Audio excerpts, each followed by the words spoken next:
Jeremy Clarkson doesn't apologise. In 40 years of broadcasting, he's been fired from the BBC for punching a producer, sued for defamation, cancelled for offensive comments, and through it all, he's never backed down, never admitted fault, never shown anything resembling remorse. Until September 2024, at a private automotive event in the Cotswolds, when Conor McGregor said something that made Clarkson stop mid-sentence, burst out laughing, and say 5 words nobody thought they'd ever hear from him. Fair point, I'm a hypocrite. What happened in that English countryside estate wasn't a battle, it was something rarer in the world of big personalities. 2 working-class men who'd both become global icons finally being honest with each other about the masks they wear. This is the story of our fighter from Dublin and a petrolhead from Doncaster found common ground in the most unexpected way, through mutual recognition of their own bullshit. To understand why this conversation became legendary among those who witnessed it, you need to know 3 things. First, Jeremy Clarkson, 64 years old, is one of the most recognisable voices in British media. Former Top Gear host, current Grand Tour presenter, Sunday Times columnist, farmer, pub owner and professional provocateur. He built his empire on being politically incorrect, unapologetically British and absolutely unwilling to conform to modern sensibilities. He's been called everything from a dinosaur to a genius, and he genuinely doesn't care which. His brand is authenticity through controversy. Second, Conor McGregor, 36, had been invited to the Cotswolds Classic Car Festival as a celebrity guest. He'd recently purchased a vintage Lamborghini Miura, one of the rarest cars in the world, and the event organisers wanted him there for the prestige and the publicity. Conor, who'd grown up taking buses because his family couldn't afford a car, now owned a collection worth over €15 million. The irony wasn't lost on him. Third, Clarkson had written a column 3 weeks earlier criticising working-class celebrities who pretend to be sophisticated by buying expensive cars and watches they don't understand. He hadn't named Conor specifically, but everyone knew who he meant. Athletes who'd grown up poor and were now flaunting wealth in ways Clarkson found vulgar and inauthentic. The column had gone viral, and now they were both at the same event with 200 wealthy car enthusiasts watching to see what would happen. The Cotswolds Classic Car Festival is exactly what it sounds like. Rolling hills, manicured lawns, Ferraris and Aston Martins parked on grass that cost more to maintain than most people's mortgages. Men in blazers and women in summer dresses sipping champagne and discussing horsepower with the seriousness of surgeons discussing procedures. Conor arrived in his Lamborghini Miura, a 1970 model in pristine condition, painted in original Arangio orange. The crowd gathered around it immediately, cameras out, admiring a car that only 764 were ever made. Clarkson was already there, surrounded by his own admirers, holding court near a 1962 Ferrari 250 GTO. He was in his element, loud, opinionated, making the crowd laugh with stories about nearly crashing priceless vehicles during Top Gear shoots. The event organiser, clearly nervous about potential confrontation, had kept them on opposite sides of the venue. But about an hour in, Conor walked directly toward Clarkson's group, and the entire event seemed to hold its breath. Clarkson saw him coming, and his expression shifted, not hostile, but wary, like a man who knew he'd written something provocative and was about to face the subject. The crowd around Clarkson parted slightly. Conor stopped a few feet away, looked at the Ferrari, then at Clarkson. "Hell of a car," he said, his Dublin accent thick and clear. Clarkson nodded slowly. "It is. Cost me more than a house. Worth every penny." Conor smiled slightly. "I read your column, the one about working-class people buying cars they don't understand." Clarkson's jaw tightened just a fraction. "Did you now?" "Yeah," Conor said, still smiling. "I thought it was interesting, especially coming from you." The crowd was absolutely silent now, watching this like a tennis match. Clarkson crossed his arms, his expression shifting into what people who knew him recognized as his debate mode. "And why is that especially interesting coming from me?" "Because," Conor said, stepping slightly closer but keeping his tone conversational, You're from Doncaster. Your dad was a traveling salesman. Your mum made Paddington Bear toys. You grew up solidly middle class, not wealthy. And you spent your entire career building a persona around being this posh country gentleman with farms and vintage cars. But that's not where you started, is it, Jeremy? Clarkson's eyebrows raised. Several people in the crowd made quiet noises of surprise. "I've never pretended to be posh," Clarkson said, his voice carrying that defensive edge he gets when challenged. "I'm very open about my background." "Are you, though?" Conor's tone was still light, still friendly, but now with an unmistakable sharpness underneath. "Because you wrote an entire column about how working-class people like me are pretending to be something we're not by buying expensive things. But you live on a farm in the Cotswolds, you own a pub, you drive cars worth millions, you wear expensive watches. You've built an entire brand around being a landed gentry type. How is that not pretending?" Clarkson opened his mouth, closed it, opened it again. That's different." "How?" Conor asked simply. The crowd was transfixed. This wasn't an argument, it was a dissection. "Because," Clarkson said, clearly struggling to articulate something he'd never had to defend before, "I've earned it through my work. I understand these things. I know about cars, about farming, about—" "And I don't understand cars," Conor interrupted gently. "I don't understand what I buy. The Miura I drove here, it's a P400S model, one of 140 ever made, mid-mounted V12, 370 horsepower, revolutionary transverse engine layout that influenced every supercar that came after. I can tell you the compression ratio, the bore and stroke, the reason Ferruccio Lamborghini built it to compete with Ferrari. But you assumed I bought it because it's shiny and expensive, didn't you?" Clarkson stood completely still for a moment. The people around him who knew him well later said they'd never seen that particular expression on his face before. It wasn't anger, it wasn't defensiveness, it was something closer to recognition, like he'd just seen himself in a mirror he'd been avoiding. "You've made your point," Clarkson said quietly. "Have I, though?" Conor pressed, but still without aggression. "Because here's what I think, Jeremy. I think we're exactly the same. We both came from working-class backgrounds. We both built empires by being loud and controversial. We both now live in a world of wealth and privilege that we weren't born into. The only difference is that you've been doing it longer, so you feel entitled to judge people like me for doing exactly what you did. We're both pretending. We're both playing roles. But you get to act like yours is authentic and mine is fake. Why?" Clarkson's face had gone through several expressions during this speech. Now it settled into something that looked almost like amusement. "Because I'm British and you're Irish," he offered, half joking.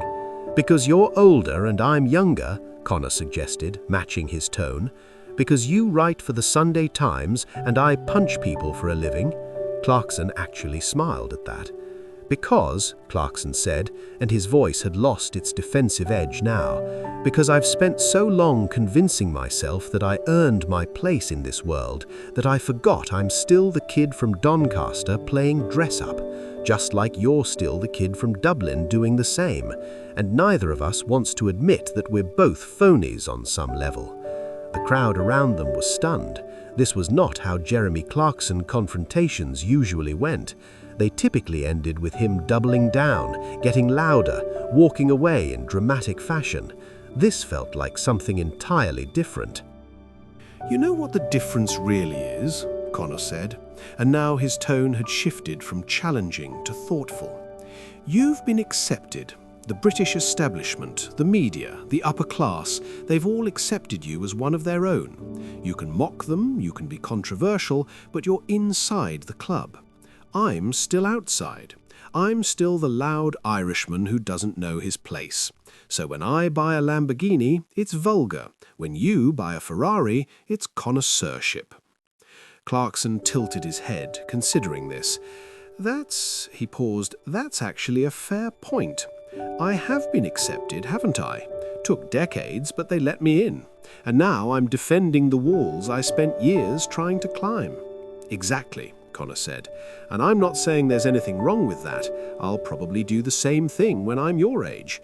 But don't write columns judging me for climbing the same walls you climbed. Don't act like your journey was pure and mine is fake. We're both from nothing. We both made something. We both bought the cars and the houses and the whole lifestyle. We're the same, Jeremy, just at different stages. Clarkson looked at him for a long moment, then glanced at the crowd around them, then back at Conor. And then he did something that shocked everyone present. He laughed. Not a polite laugh, not a defensive laugh, but a genuine, full-throated laugh of recognition. "Fair point," he said, loud enough for everyone to hear. "I'm a hypocrite." The crowd didn't know how to react. Some laughed with him, others looked confused. But Clarkson wasn't done. "You know what, Conor? You're absolutely right. I've spent 40 years building this image of the authentic Englishman who tells it like it is, and somewhere along the way, I started believing my own bullshit. I forgot that I'm playing a character just as much as anyone else, maybe more than most." He extended his hand. "I'm sorry I wrote that column. It was lazy and it was hypocritical." Conor took his hand, shook it firmly. "No apology needed. Just don't do it again. Or at least if you do, make sure you're not doing exactly what you're criticizing others for." What happened next was even more unexpected than the apology.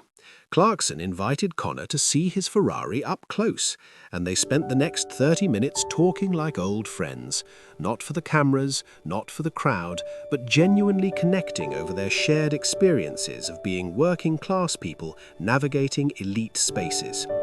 "You know the worst part?" Clarkson said as they examined the Ferrari's engine. "It's the constant fear that someone's going to figure out you don't belong. I've owned this car for 5 years, and I still feel like someone's going to tap me on the shoulder and say, 'Excuse me, sir, there's been a mistake. You're not supposed to be here.'" Conor laughed. "I know that feeling. I'm worth over 200 million, and I still get nervous walking into fancy restaurants, like they're going to see through the suit and realize I'm just a kid from Crumlin who used to steal his bus fare." "That never goes away, does it?" Clarkson shook his head. "Never. And the defensive aggression, that's the shield. That's how we protect ourselves from the fear of being exposed as frauds. I'm loud and controversial because if I control the narrative, nobody can surprise me with the truth." Conor nodded. "Same. I talk shit before fights not just to sell tickets, it's armor. If I'm the one making noise, I'm not giving anyone else the chance to point out that I don't belong there." They walked slowly around the car, two men who'd built empires on confidence, admitting to each other that it was all constructed. "I'll tell you what, though," Clarkson said, "the cars help. When I'm having a bad day, when the imposter syndrome kicks in, I come out here and I sit in one of these and I think, well, I must have done something right. I couldn't have these if I was a complete fraud." Conor smiled. "Exactly.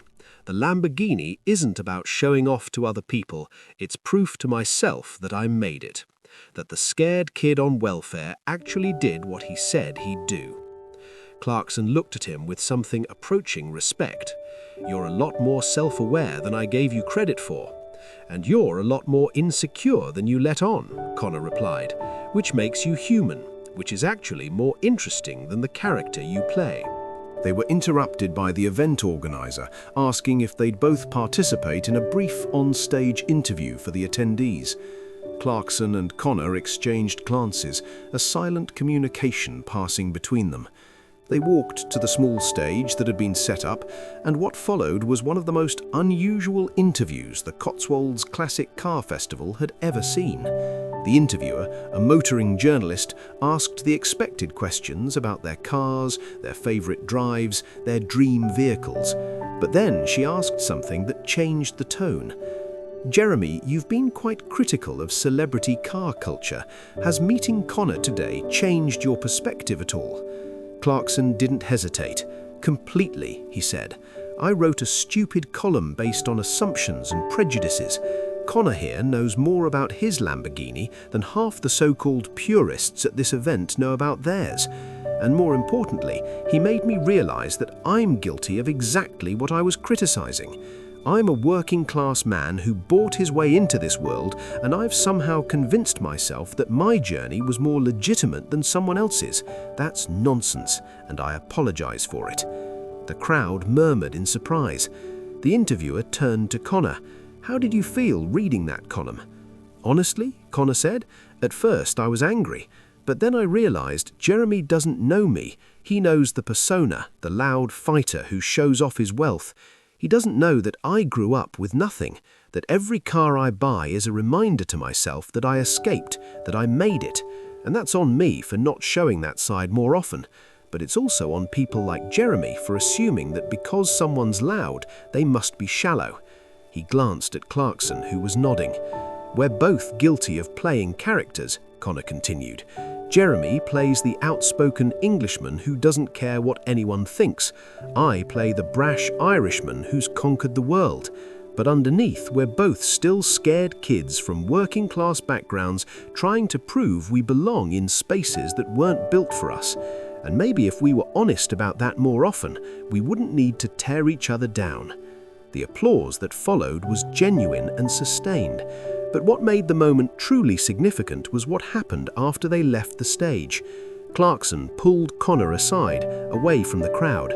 "Listen," he said, his voice serious, "I meant what I said up there, and I'm going to write a follow-up column.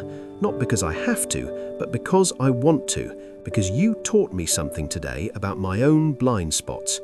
Conor shook his head. "You don't need to do that, Jeremy."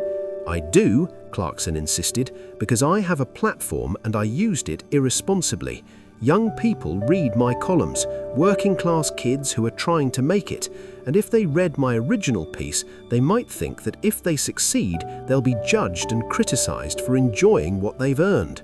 That's not the message I want to send." "You know what you should write?" Conor suggested. "Write about how we're all playing roles, how success doesn't erase where you came from, how buying expensive things isn't about showing off, sometimes it's about proving to yourself that you made it.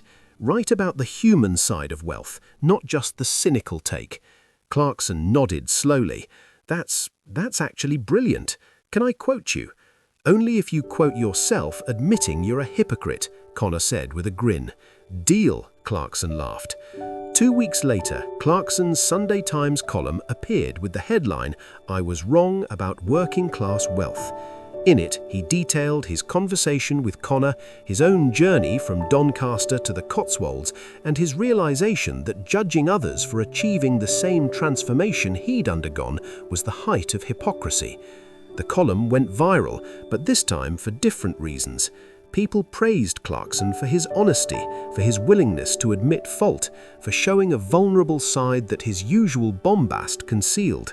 Conor shared the column on social media with a simple caption, "Growth, respect. This is what real men do when they're wrong. At Jeremy Clarkson." Clarkson replied, "And this is what real men do when they're right, but kind enough not to rub it in. At the notorious MMA. Drinks on me next time." What nobody expected was that they actually became friends. Not close friends, not people who saw each other regularly, but genuine mutual respect developed from that Cotswolds afternoon. 3 months later, Clarkson invited Conor to be a guest on the Grand Tour. The episode, where Conor drove a McLaren P1 around the track while discussing working-class success and imposter syndrome, became one of the most watched episodes of the series.